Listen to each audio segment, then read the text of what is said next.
सूरज सबसे पहले आकर डाले अपना फेरा, वो भारत देश है मेरा, वो भारत देश है मेरा।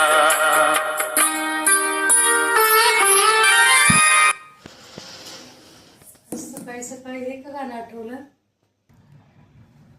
अगं 15 ऑगस्ट तर कारण आहेच, पण काल येता येता एक बॅनर बघितलं बघ चौकात. शोध स्वतःचा, शिक्षकाचा, शिक्षणाचा. आणि नेमकी आत्ता तीच रील माझ्या मोबाईलवर आली बघ. मग वाटलं विदेशात आपण भारताचं प्रतिनिधित्व करतो तर स्वतःच्या आधी भारताचाच शोध घ्यावा. कसा होता ना भारत? सर्वांगाने समृद्ध असा सोने की चिडिया.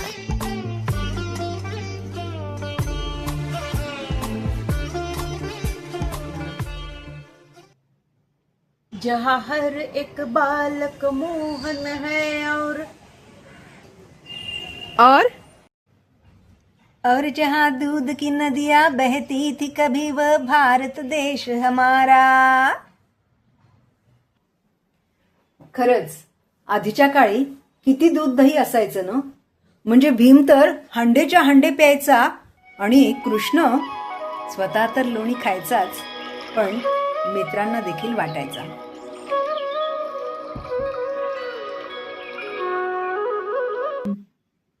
पण एवढं दूध दही लोणी खाल्लं तर आपलं काय होईल?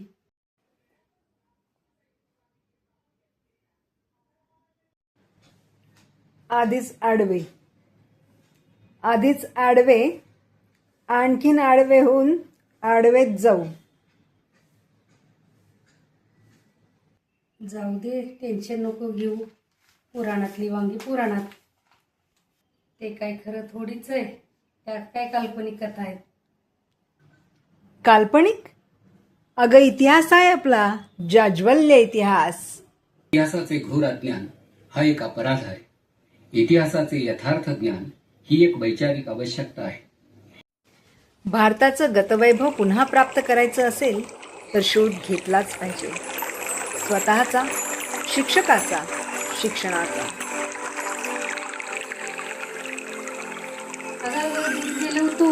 यहाँ दूध की नदियाँ बहती जाए, बहती जाए.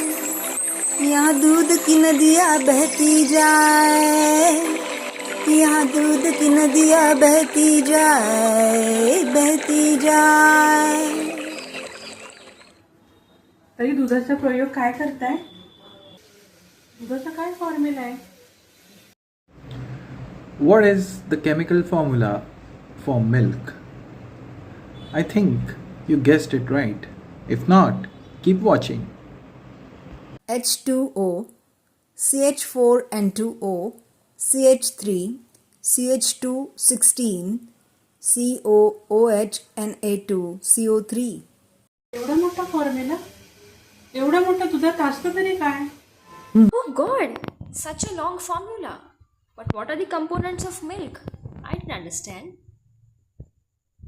पाणी, युरिया, निरमा, केरोसिन म्हणजे रॉकेल, राख, पाम ऑइल आणि विष. एवढंच.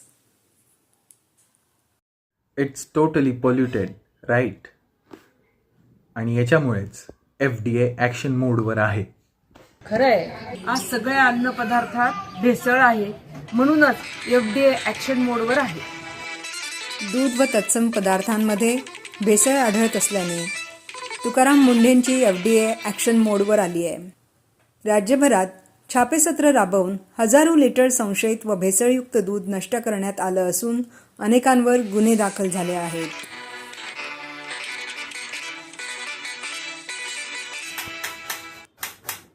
कोण? तुकाराम मुंडे? तुकाराम मुंडेंचं नाव ऐकल्यासारखं वाटतंय. महाराष्ट्रातील एक अत्यंत प्रामाणिक, शिस्तप्रिय आणि कर्तव्यनिष्ठ भारतीय प्रशासकीय सेवा अधिकारी म्हणजे तुकाराम मुंढे. तर तुम्हाला हा मानाचा मुजरा. आज त्यांच्यासारखी माणसं फार कमी उरली आहेत. पण त्यांच्यासारखी स्वच्छ आणि धाडसी माणसं बोटावर मोजण्याएवढीच का राहिली? देख तेरे संसार की हालत क्या हो गई भगवान, कितना बदल गया इंसान. आजकाल समाजात नैतिकताच राहिली नाही का कोणाला माहित, काही कळतच नाही.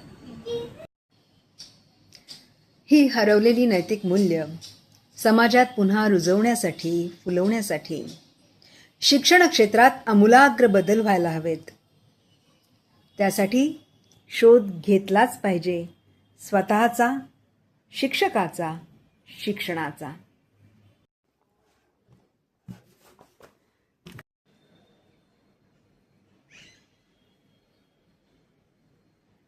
भारत 15 ऑगस्ट 1947 रोजी स्वतंत्र झाला खरा, मात्र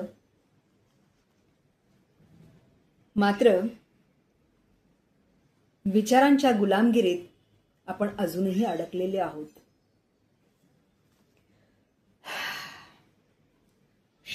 चला.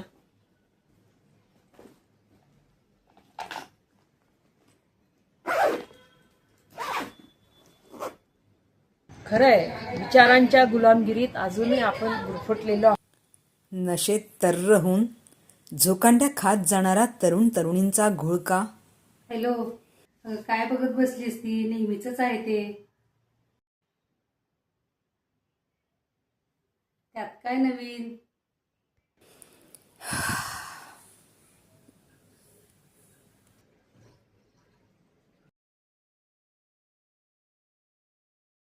खरंय, चित्र तर नेहमीच आहे, पण आज स्वातंत्र्यदिनी खूप तीव्रतेने जाणवतंय की स्वातंत्र्य मिळवणं महाकठीण कर्म तर होतच, परंतु ते टिकवणं हे त्याहूनही आव्हानात्मक आहे. आणि ते आव्हान पेलण्यासाठी शिक्षण क्षेत्रात आमूलाग्र बदल करणं अत्यंत महत्त्वाचं आहे. त्यासाठी शोध घेतलाच पाहिजे स्वतःचा, शिक्षकाचा, शिक्षणाचा.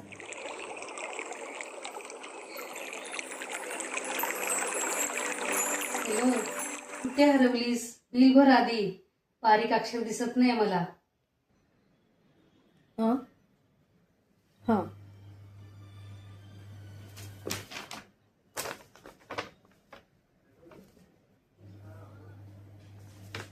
अगं, तुला वाचायला चष्मा नाही लागत? नाही, 50शी उलटली तरी 40शी नाही लागली अजून. अरे वा, त्याचं सगळं श्रेय योग निसर्गोपचारालाच आहे बरं. अर्थात याचं थोडं श्रेय सौम्य आणि दृष्टी ड्रॉपलाही आहे बरं का. रामदेव बाबाच्या अगबाई तुकाराम मुंडेंनी त्याच्यावर बॅन आणलाय बरं का, वापरत जाऊ नकोस. पण मला तर ती चांगली वाटतात. हो, पण आता वापरणंच बंद कर. तुला माहितीये का, IMAने त्यांच्यावर केस केली आहे. आधुनिक शास्त्रावर टीका करून भ्रामक आणि अतिशयोक्तीपूर्ण जाहिराती दिल्याबद्दल. ते काही मला माहीत नाही, पण माझ्यासाठी सगळ्याच पॅथी तितक्याच महत्त्वाच्या आहेत.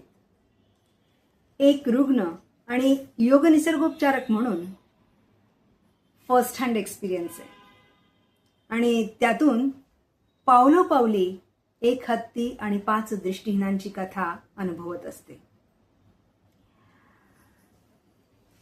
त्यामुळं सातत्यानं आणि तीव्रतेनं जाणवतं की डॉक्टरांच्या सिलेबसची पुनर्रचना करणं अत्यंत आवश्यक आहे.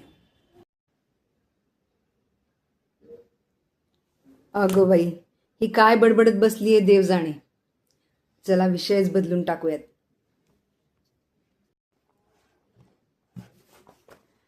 चल, मी सोडते तुला घरी. नवीन गाडी घेतलीये बघ. अरे वा, क्या बात है. अभिनंदन, हार्दिक अभिनंदन. आणि त्यासोबत टूल किट आणि मॅन्युअल पण आलं असेल ना? अर्थात ते बेसिक किट कंपल्सरीच असतं.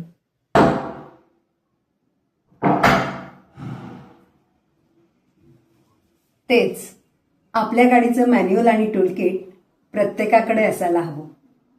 त्यासाठीच सगळ्या पॅथी शिकवायला हव्यात. ए बाई, इथे एकाच पॅथीचा अभ्यास करता करता वाट लागते आणि सगळ्या पॅथीचा अभ्यास करायचा म्हटलं तर डॉक्टर होईपर्यंत आम्ही म्हातारे होऊन जाऊ. हा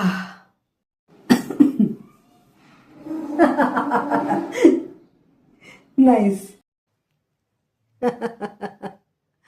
नाही तर काय मग, खरंय. पण म्हणूनच लहानपणापासून अनेक गोष्टी शिकता आणि शिकवता येण्यासारख्या आहेत आणि त्यासाठीच शिक्षण क्षेत्रामध्ये आमूलाग्र बदल करणं अत्यंत महत्वाचं आहे. काय तुम्हालाही तेच वाटतंय ना? आणि तुम्ही जर शिक्षक असाल तर तुम्ही निश्चितच फील्डवर काम करताय. त्यामुळे तुम्हाला येणाऱ्या अडचणी, तुमच्या सूचना या अत्यंत महत्त्वपूर्ण ठरतात. आणि तुम्ही जर प्रशिक्षक असाल तर तुमचा अनुभव अत्यंत मोलाचा आहे.